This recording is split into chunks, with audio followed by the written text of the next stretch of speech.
જય માતાજી મિત્રો, તમારું બધાનું સ્વાગત છે આપણી ચેનલમાં। આજે આપણે જાણવાના છે કે માતાજીના સંકેત વિશે, એટલે કે માતાજી સંકેત કેવી રીતે આપે છે। કોઈ પણ વિડીયો જોવે છે તે અંત સુધી જોવા નમ્ર વિનંતી છે, તે સંપૂર્ણ માહિતી આપણને સમજણ પડે। તો ચાલો મિત્રો, પહેલાં તમને વાત કહું કે માતાજી તમને કેવા કેવા સંકેત આપે છે અને એ સંકેતોનો મતલબ શું થાય છે।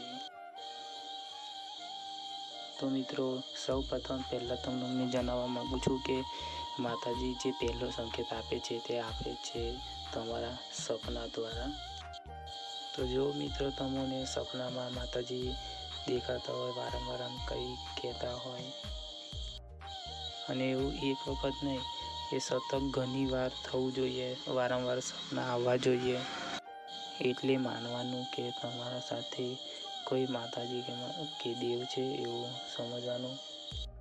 એટલે કે માતાજી કે દેવ તમને કંઈ કહેવા માગે છે।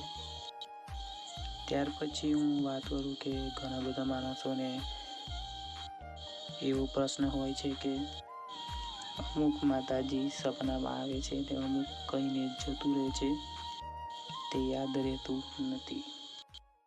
એટલે તમને જણાવવા માગું છું કે સપના જે હશે તે સાચા હશે, તે માતાજીના કે દેવના હોય તો એ કોઈ જ્યારે યાદ રહેતા નથી। તે યાદ રહે તે પણ તમે બીજા કોઈને કહેવા જાઓ તો ભૂલી જાઓ છો, ભૂલી જવાય।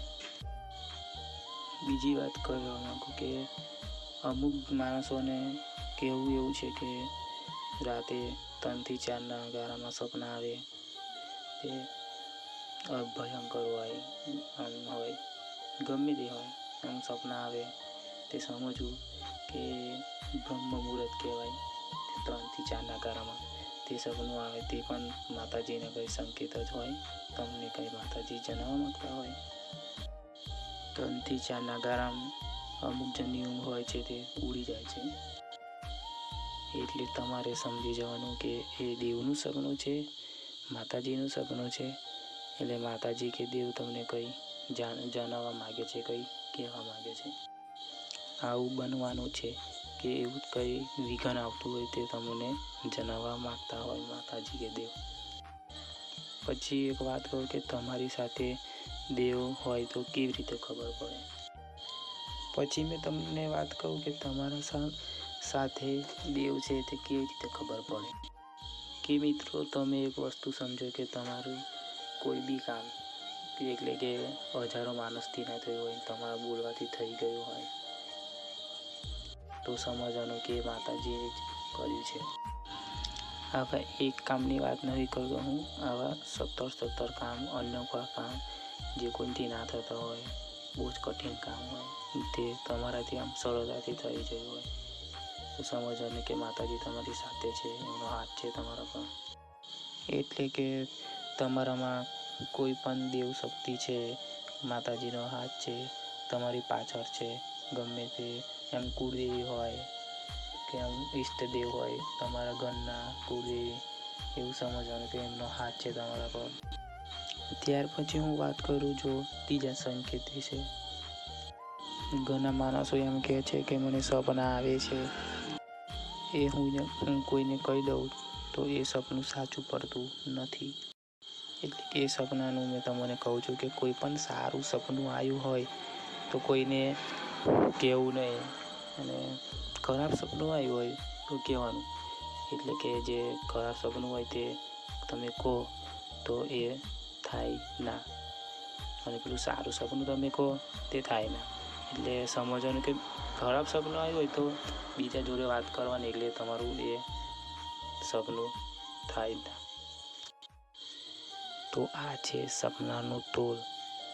ઘણા માણસની હોય કે સપનું કે તે ના થાય,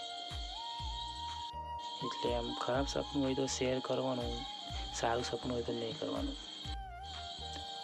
ત્રીજા અને છેલ્લા એની વાત કરું તો ત્રીજા સંકેતની, એટલે કે છેલ્લા સંકેતની વાત કરું તો, એટલે કે એવું પણ બનતું હોય છે કે તમારે ઘણી જગ્યાએ જવાનું હોય છે, જવાનું થાય છે, જવાનું નક્કી હોય છે, ફાઇનલ હોય છે, તે જવાનું કેન્સલ થઈ જાય. એટલે દાખલા તરીકે કે તમે કોઈ મિત્રો સાથે ફરવા જવાના હોય, કંઈ પ્રવાસ જવાના હોય, કંઈ અસગુન થવાનું હોય અને તમે જવાનું કેન્સલ થાય અને તમને પછી ખબર પડે કે તમે જવાના હતા તે અઘટના જેવું થયું છે, તો સમજી જવાનું કે માતાજીએ તમારા માટે કંઈ એમ બીજો રસ્તો ઉકેલ કાઢ્યો, તે તમારું જવાનું કંઈ કેન્સલ થયું હોય. એટલે તમને ત્યાં જવાથી રોકતું હોય, એમ થતું હોય કે અશક્તિ હોય તમારી સાથે, એમ સમજવાનું કે તમારું કામ બીજું નીકળી ગયું હોય કે બીજે તમારે જવાનું સંકેત આવી ગયા હોય. એટલે સમજવાનું કે કોઈ દિવ્ય શક્તિ કે તમારી સાથે અનોખું કંઈ છે એવું સમજવાનું માતાજીનો હાથ છે. બીજું મિત્રો જણાવવાનું કે તમારે કોઈ પણ માણસ છે, બે પૈનું હોય છે, સુખ અને દુઃખ. જીવનના સિક્કા જેવું છે કે દખો સુખ, દખો દુઃખ. દુઃખ છે તે તમને પણ પડે ને મને પણ પડે. માતાજીને કે દેવને તેમને ગુનો અપાયના કે આ માતાજીના કારણે થયું, દેવના કારણે થયું.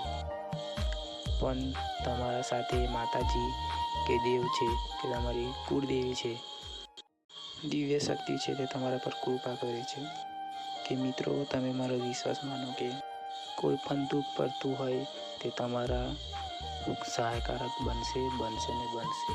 તો ચાલો મિત્રો, આ વિડીયોમાં આટલું જ. વિડીયો ગમે તો લાઈક, શેર અને સબસ્ક્રાઈબ કરવા વિનંતી.